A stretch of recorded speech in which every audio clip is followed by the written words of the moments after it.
Good evening. Welcome to South Asia Newsline. I'm Yeshi Chanzom. Here are the top stories we are tracking for you on Wednesday, the 17th of August. Massive protest erupted in India's Jammu and Kashmir over targeted killing of Kashmiri Pandit. Flood-affected families in Balochistan wait for relief. Death toll reaches 200. And Sri Lanka to end state of emergency, says President Ranil Wickremesinghe. And now for all the details. Massive protests erupted in India's Jammu and Kashmir territory on Wednesday, a day after a Kashmiri Pandit was shot dead in Shopian district in a targeted attack claimed by an offshoot of Pakistan-based Lashkar-e-Taiba terror outfit. Nearly 24 civilians, mainly members of the region's minority Hindu community, have lost their lives in targeted terror attacks in Kashmir Valley this year.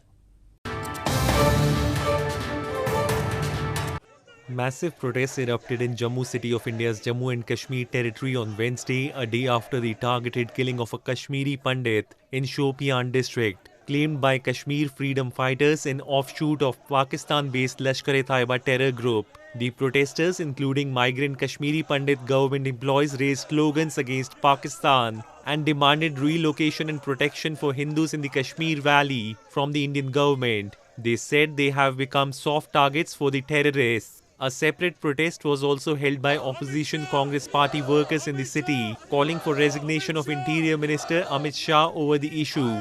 Nearly 24 people, mainly from the region's minority Hindu community and non-locals, have been killed in attacks by terrorists in the Kashmir Valley this year.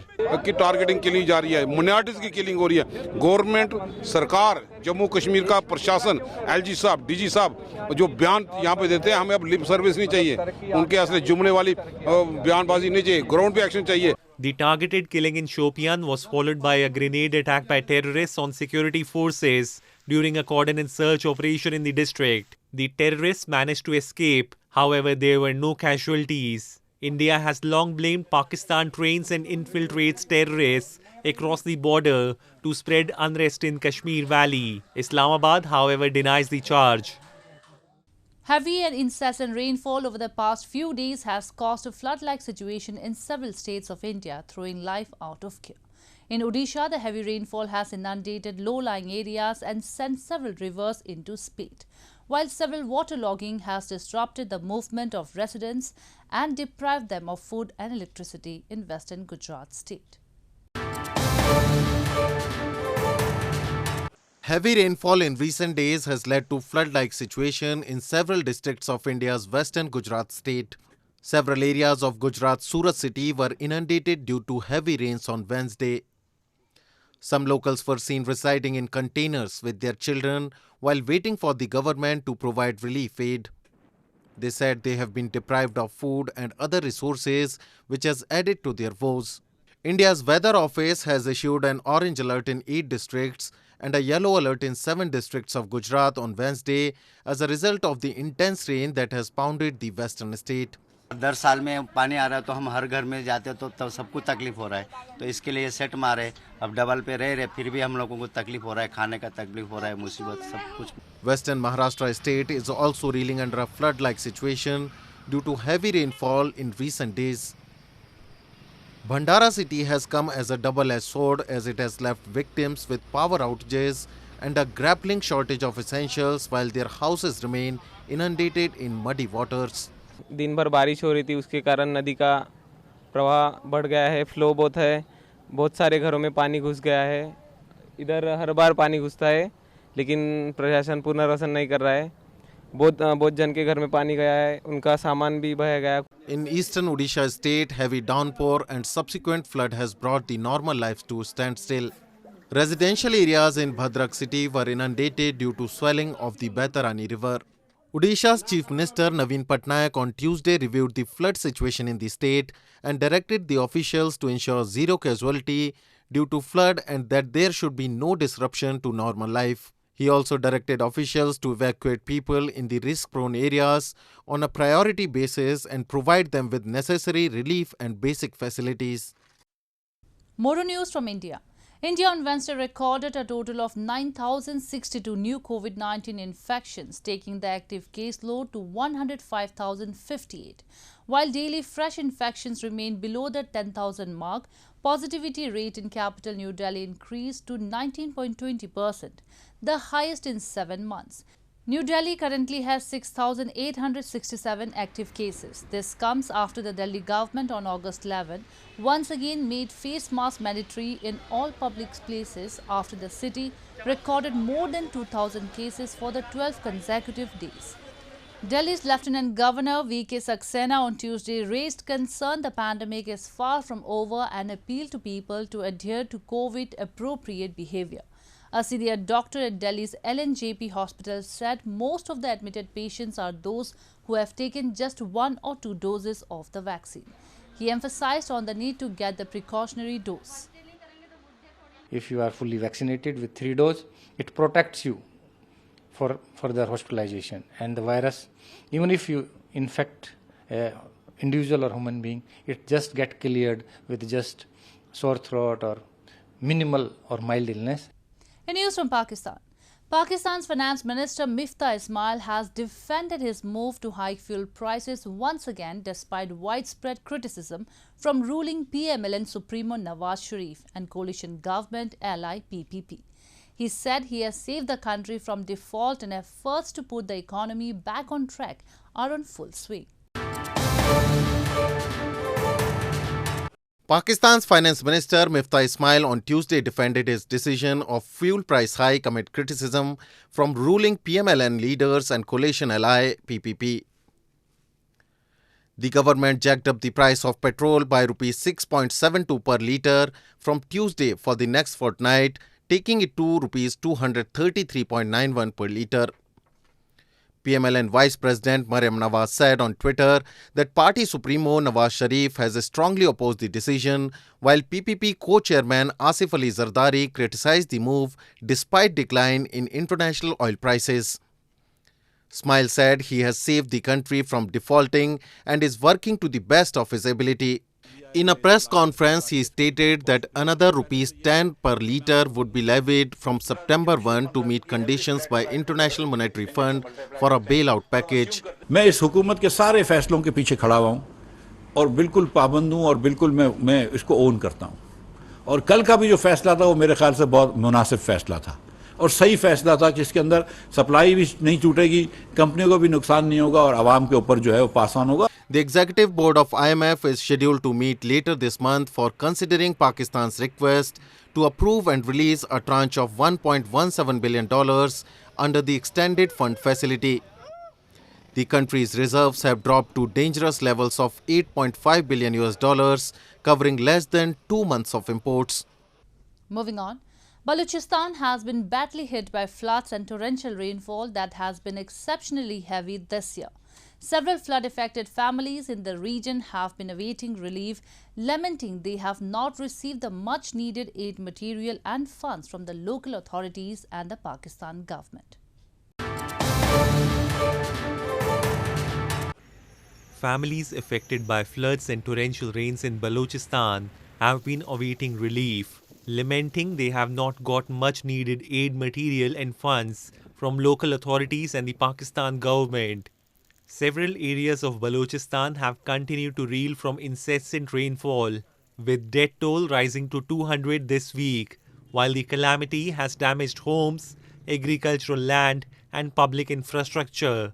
A local resident said they have only received assurances, but no funding to rebuild their homes. सरकार से हुकूमत बलूचिस्तान से मैं ये appeal करूँगा ताकि वो आ जाए किले रसलदार में अपने लोगों को अपनी टीम को भेजें कि किले रसलदार में कोई रिलीफ कोई ऐसी चीज़ दे ताकि लोग अपने घर को तामीर कर सके और लोगों को खाने की तक नहीं है बिल्कुल. हाँ आया है, लिखा है, तस्वीर लिया है, अभी हफ्ता हो गया कुछ नहीं है. तो ये सामान जो आ रहा है पीडी में एक दूसरे को आप नहीं जो बड़े बड़े लोग लेते हैं वो अपने लोगों को देते हैं, गरीब को कोई किसी नहीं देता. The authorities have said relief operations had been slowed down by the severe weather conditions. Balochistan, which borders Iran and Afghanistan, has received 300% more rain than the annual average, the National Disaster Management Authority said this month.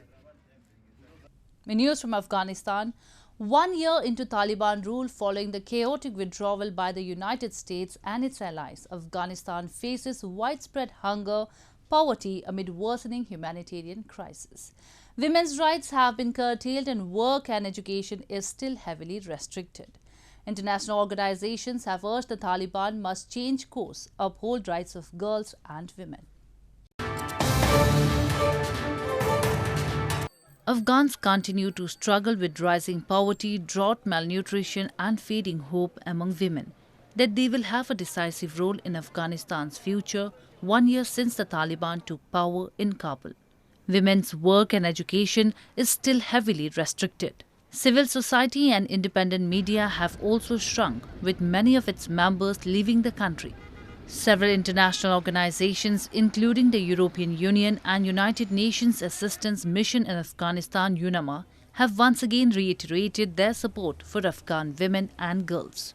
Josep Borrell Fontelles, High Representative of the EU for Foreign Affairs and Security Policy, in his Twitter post urged the Taliban to change tack and uphold the rights of women, girls and minorities. Bilal Karimi, deputy spokesman of the Islamic Emirate, has however said that significant steps have been taken to ensure human rights in Afghanistan, and there is no problem in this regard. UNAMA urged the Taliban to reflect. A window of opportunity remains to take necessary steps to lift Afghanistan and give hope to its people. Without change, things can worsen, it said on Twitter, adding that the international community will engage with those that respect the rights and are representative of all Afghans. Meanwhile, there are huge pressures on the economy, caused in large part by the country's isolation as foreign governments refuse to recognize its rulers. Development aid upon which the country relied so heavily has been cut as the international community demands that the Taliban respect the rights of Afghans. In news from Sri Lanka, Sri Lanka's state of emergency imposed to control anti-government protests last month will not be extended beyond this week, President Ranil Wickremesinghe said on Tuesday, as protests against the country's economic devastation petered out. Sri Lankan President Ranil Wickremesinghe's media office said on Tuesday that country's state of emergency imposed in the middle of last month will not be extended beyond this week, as protests against the country's economic devastation petered out. Lawmakers voted Wickremesinghe in as president on July 20 after his predecessor Gotabaya Rajapaksa fled a popular uprising against months of acute shortages of fuel, food and medicine. Six-time Prime Minister Wickremesinghe imposed the emergency from July 18, when he was acting president, after tens of thousands of people stormed into government buildings seeking solutions to the country's worst economic crisis in more than 7 decades. Wickremesinghe's office cited the president as saying at an event in the main city of Colombo that the emergency would lapse this week. He has sought peace and political support to help advance bailout talks with the International Monetary Fund (IMF). The country has already defaulted on its sovereign debt. Sri Lanka is considering restructuring its local and foreign debt in the hope of securing a $3 billion IMF loan. The United Nations High Commissioner for Human Rights Michelle Bachelet visited a Rohingya refugees camp on Tuesday as part of a 4-day visit to Bangladesh. Bachelet is the first UN human rights chief to make an official trip to the country. She was shown around the camps in Cox's Bazar by officials and also visited a food market for Rohingya refugees who had fled Myanmar. Bachelet met with a host of officials, civil society representatives and Rohingya refugees, as well as women and youth groups who shared with her their concerns and hopes. More than 730,000 Rohingya Muslims fled Rakhine State in August 2017 after a military crackdown that refugees said included mass killings and rape. Close to 1 million Rohingya have been living in crowded, sometimes squalid camps in southern Bangladesh that comprise the world's largest refugee settlement. Myanmar is facing charges of genocide at the International Court of Justice over the crackdown. Myanmar denies genocide and says its armed forces were conducting legitimate operations against militants who attacked police posts. Well, that's all we have for you from South Asia this evening. Now our viewers can watch the show on SouthAsiaNewsline.com. You can also visit us on Facebook.com/AsAsiaNewsline and follow us on Twitter @AsAsiaNewsline. That's all in tonight's edition. We will see you same time tomorrow. Good night.